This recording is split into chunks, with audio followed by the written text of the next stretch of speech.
اور کشمیریوں پر ظلم و ستم نے دنیا کے سامنے ہندوستان کا بھیانک چہرہ بے نقاب کر دیا۔ الجزیرہ کی تحقیقاتی رپورٹ میں مقبوضہ جموں و کشمیر میں خاص طور پر گوجر قبائلی برادری کے ارکان کی مشتبہ اموات اور گمشدگیوں سے متعلق بھارتی حکام کے بیانیے پر سنگین شکوک و شبہات کا اظہار کیا گیا ہے۔ رپورٹ میں ضلع کولگام سے تعلق رکھنے والے 2 بھائیوں ریاض اور شوکت احمد کے قتل کا حوالہ دیا گیا، جنہیں ڈبو کر یا خودکشی پر مجبور کر کے قتل کیا گیا۔ دونوں بھائیوں کی لاشوں پر تشدد کے واضح نشانات تھے۔ ان کے ایک ساتھی مختار احمد آوان کا تاحال سراغ نہیں مل سکا۔ بھارتی فورسز کی ریاستی دہشت گردی، جبری گمشدگیوں اور دوران حراست قتل کے واقعات سے مقبوضہ کشمیر کی عوام میں گہری تشویش پائی جا رہی ہے۔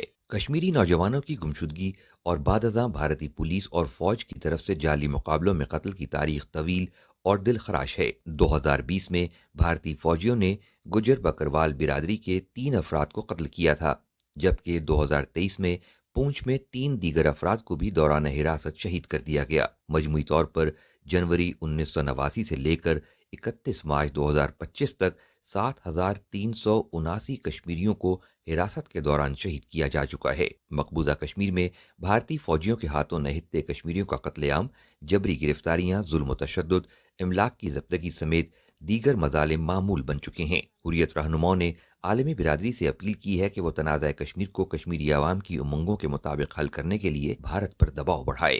اس حوالے سے جو اسٹوڈنٹس ہیں گجر بکروال کمیونٹی سے تعلق رکھنے والے، انہوں نے احتجاج کی آواز بلند کی۔ یہ ویڈیو ہم آپ کو دکھا رہے ہیں، اس حوالے سے آپ کو یہ دکھاتے ہیں، لیکن کچھ ہی دیر کے بعد اس کے ہندوستانی فوج نے ان کو بھی حراست میں لے لیا۔ دیکھیے وہ کیا کہتے ہیں۔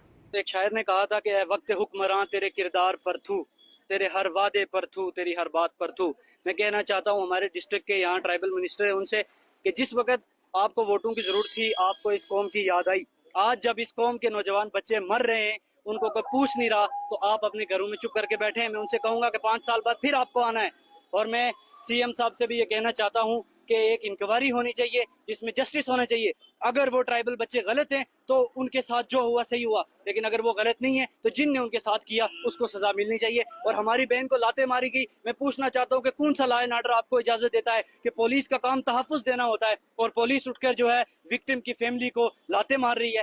کل جو ڈی ایس پی صاحب نے کیا یا ایڈمنسٹریشن نے کیا، اور اس کے لیے ہم سب سے پہلے مانگ کرتے ہیں کہ ان کے لیے انویسٹیگیشن ہونی چاہیے، ایل جی سرکار سے بھی اور سی ایم سرکار سے بھی مانگ کرتے ہیں۔ اور ایسے وہ ٹرائبلز کے ساتھ ظلم ہو رہا ہے جو ہمارے 35 ڈیز سے مسنگ تھے، وہ مل ہی نہیں رہے۔ ایک کا چوتھے کا تھا اور اس دن اس کے دوسرے بھائی کی لاش ملتی ہے، وہ بھی اس دن جب وہ پروٹیسٹ کے لیے نکلتے ہیں۔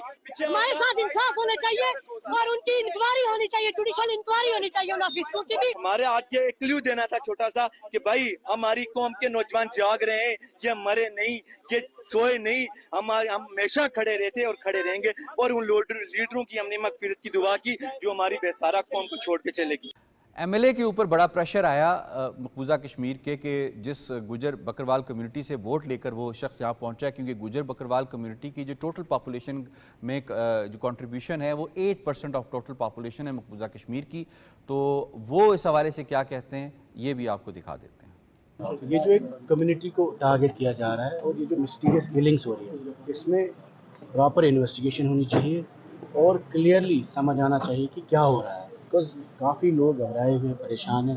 جو ہمارے گجر بھائی ہے، جو نمائرک بھائی ہے، ان کا ایک سیزن شروع ہونے والا ہے، وہ گریزنگ شروع کریں گے اور وہ ان ٹیرینز میں رہتے ہیں، فارسٹ میں رہتے ہیں، اور انفارچونیٹلی سڈنلی اس طریقے کے کیسز کبھی جموں کشمیر میں ہوئے نہیں ہیں۔ جو لوگ کافی زیادہ پریشان ہیں، کل آپ نے کلگام میں دیکھا 3 لوگ مسنگ تھے، 2 ڈیڈ باڈیز ریکور ہوئی، اس کے بعد پانی میں بولا یہ ڈوب گئے، ایک ابھی بھی مسنگ ہے۔ کٹھوا میں کچھ دن پہلے ہوا، بدل میں اس سے پہلے فوڈ پوائزننگ کے کیسز ہوئے، but it's happening all against one specific community.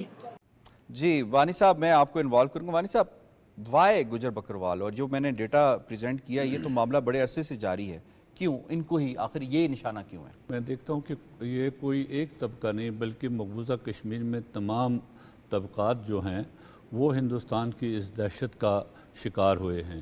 If you go back آپ دیکھیں گے کہ جس طرح ہم نے شوکت اور ریاض کی لاشیں کلگام کے نالے سے وصول کی، اس طرح جہلم کے اس دریا سے کئی لاشیں ایسی آئی جو آزاد کشمیر میں وصول کی گئی۔ اسی طرح دریائے نیلم سے کئی لاشیں آئی اس پار سے جو ہم نے اس پار وصول کی۔ یہ سلسلہ عرصے دراز سے 1989 سے لگاتار جاری ہے، اور ہر جو کمیونٹی ہے اس میں انوالو ہوئی ہے اس کو اس میں انوالو کیا اگر ہم اس کو یہ کہیں وانی صاحب، جیسے اگر آپ ہم نے اس کو خود کہا یہ کہ 10,000 سے زیادہ لوگ لاپتہ ہوئے ہیں. ٹھیک ہے، وہ اس پہ آتے ہیں. میں اگر اس کو یہ کہہ دیں کہ جس طرح آپ نے بتایا کہ صرف یہ نہیں ہے، تو ہم اس کو یہ کہہ سکتے ہیں کہ ان کو بھی الگ طریقے کے ساتھ ٹریٹ کر کے جس طرح سے پچھلے کچھ عرصے سے تسلسل کے ساتھ مارا جا رہا ہے. میں اسی طرف آ رہا ہوں. ہم دیکھ رہے ہیں کہ پچھلے کچھ عرصے سے ہم دیکھ رہے ہیں کہ ایک تو ہم نے دیکھا کہ پونچھ اور راجوری کے علاقوں میں جو کچھ تحریک آزادی کے سلسلے میں جو حرکات ہوئی، سارا سلسلہ ہوا، اس کے بعد ہندوستان نے کس سے بدلہ لینا ہے؟ اس سے بدلہ وہاں کی لوکل کمیونٹی سے لینا ہے. ہندوستان کی آرمی وہاں سے لوکل کمیونٹی کا بدلہ لیتے ہوئے پہلے وہ ایسا کام کرتی ہے کہ وہ وہاں 3 نوجوانوں کو، جس میں آپ نے دیکھا کہ اس وقت بڑا احتجاج بھی ہوا، بڑی سارے سلسلہ ہوا، جن کو ٹارچر کیا گیا، جو ٹارچر امیجز ہم نے دیکھی ان کی، وہ ساری دیکھی کس طرح سے ٹارچر کے ذریعے ان کو شہید کیا گیا. اور ایک سلسلہ بتایا گیا کہ نہیں یہاں پر انکاؤنٹر ہوا تھا، یہ چیزیں ہوئی تھی، اور اس سلسلے میں ان کو لیا گیا تھا پوچھ تاچھ کے لیے، اور پوچھ تاچھ کے بعد جس طرح سے ان کو ٹارچر کیا گیا وہ بھی دنیا نے دیکھا. اس سے پہلے آپ نے دیکھا اسی کمیونٹی کے لوگ جو شوپیاں میں گئے تھے کام کرنے کے لیے، کیونکہ دے برانڈ اینی بڈی ایز ٹیررسٹ، اور اس کو پھر وہ کرتے ہیں. وہاں پر بھی وہ لوگ مزدوری کرتے تھے، جس کا آپ نے ذکر بھی کیا، جو جب میں انویسٹیگیشن میں پایا گیا ہندوستان کی آرمی کا جو میجر گوگوئی کس طرح سے اس میں انوالو تھا، جس نے وہ ساری چیزیں کی تھی فار ریوارڈ، لیکن ان کو وکٹمز کو کہیں جسٹس نہیں ملا. ابھی آپ نے دیکھا ہوگا کہ ایسے علاقے جو جموں کے تھے، جہاں پر کٹھوا یہ علاقے تھے، جہاں پر تحریک آزادی کشمیر جو ہندوستان کہہ رہا تھا کشمیر میں پورا امن ہے، وہاں نارمل سی ہے، وہ ساری چیزیں ہیں، تو وہاں پر تحریک نے سر اٹھایا اور ہندوستان کو جان کے لالے پڑ گئے. اور وہاں سے چونکہ یہ کمیونٹی زیادہ تر بارڈروں پر رہتی ہیں، بارڈروں پر رہنے والے ہیں، یہ نومیڈس ہیں، ان کا گشت رہتا ہے ایک علاقے سے دوسرے علاقے میں، اینڈ ہندوستان کی آرمی ان کو سسپیکٹ کرتی ہے ہمیشہ سے کہ یہ شاید کولابریٹرز ہے، یا یہ ہتھیار سمگل کرتے ہیں، یا کسی ایسی چیز میں انوالو ہیں، یا لوگوں کو. تو اس طرح سے آپ نے یہ بات کی ہے کہ میں اس پہ ایک ضمنی سا سوال پوچھوں کہ کیا ایسا نہیں ہے کہ ماضی میں ہندوستانی فوج یا ادارے جو دعویٰ کرتے تھے کہ ہم ان سے ہیومن انٹیلیجنس کا کام لیتے ہیں، اور اب وہ اس طرح سے رسپونڈ نہیں کر رہے، یا ان کو پریشرائز جس طرح سے پہلے کیا جاتا تھا کہ ان کے خواتین کو ہیراس کر کے یا باقی معاملات میں تاکہ وہ ہیومن انٹیلیجنس پرووائڈ کر دیں، کیا اب وہ رسپانس نہیں مل رہا ہے، اس وجہ سے بھی ان کے بدلہ لیا جا رہا ہے؟ دیکھیے ابھی آپ نے ذکر کیا نا مخندین کے واقعے کا، وہ واقعہ ایسا ہی ہے کہ جب ہندوستان کی فوج اس علاقے کی تلاشی کر کے مخندین اور اس کے باپ کو اور دوسرے لوگوں کو لیتی ہے، اور پولیس اسٹیشن میں ان کا تشدد کیا جاتا ہے، اور اس طرح کا تشدد کیا جاتا ہے، اور کنفیشن لیا جاتا ہے مخندین سے کہ میں آزادی پسندوں کو جانتا ہوں، میں حریت پسندوں کو جانتا ہوں، میں مجاہدین کو، میرے پاس ان کے نمبرز ہیں، اور اس کو اس چیز کے لیے کہا جاتا ہے کل آپ نے اپنا موبائل فون لا کر ہمیں نمبرز دینے ہیں، اور وہ جاتا ہے پھر مسجد میں جو ویڈیو بناتا ہے اور کہتا ہے کہ میں کسی کو نہیں ملا ہوں، نہ میں کسی کو جانتا ہوں، اور مجھے خدشہ ہے کہ مجھے وہ مار دیں گے، اس لیے میں اپنی جان لے رہا ہوں. So this is not only with the Muslims there. آپ نے دیکھا وہاں اسی علاقے میں 2 ہندو نوجوان جو بھی ہیں ان کو بھی بھارتی فوج نے اٹھایا، اور وہ بھی لاپتہ ہیں. اور جس طرح سے ریاض اور درشن سنگھ، جس طرح ریاض اور شوکت کا واقعہ ہے، اور ان کے ساتھ مختار ہے، ابھی مختار لاپتہ ہے، وہ کس جگہ پر ہے، کہاں پر ہے؟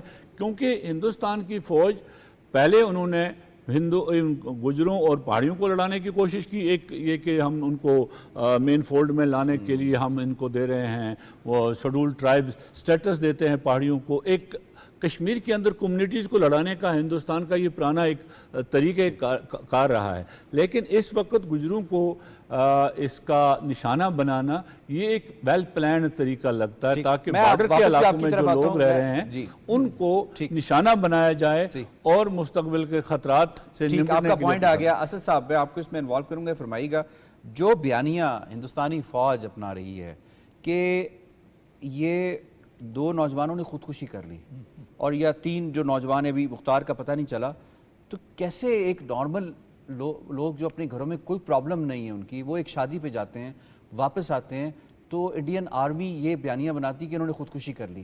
Is it so simple? بالکل ایسا بھی سمپل نہیں ہے. اینڈ آپ وہ جو اسٹیٹ ٹیررزم، اسٹیٹ فاشزم جو کہ نریندر مودی کی حکومت پچھلے اسپیشلی جب سے یہ آئے 12 سال ان کو ہو گئے ہیں، اس کا یہ آپ سمجھتے ہیں کہ یہ اس کا ایک آپ کنٹینیوس پروسیس ہے جس میں وہ چل رہے ہیں. ہاں وہ ہوتا کیا ہے کہ ٹیکٹکس وہ چینج کرتے جاتے ہیں. مطلب جیسے وانی صاحب نے کہا 10,000 لوگ تو بالکل انہوں نے غائب کیے ہوئے ہیں، ینگسٹرز کو انہوں نے غائب کیے ہوئے گھروں سے، ان کو کوئی عطا پتہ نہیں کہ ویئر آر دے.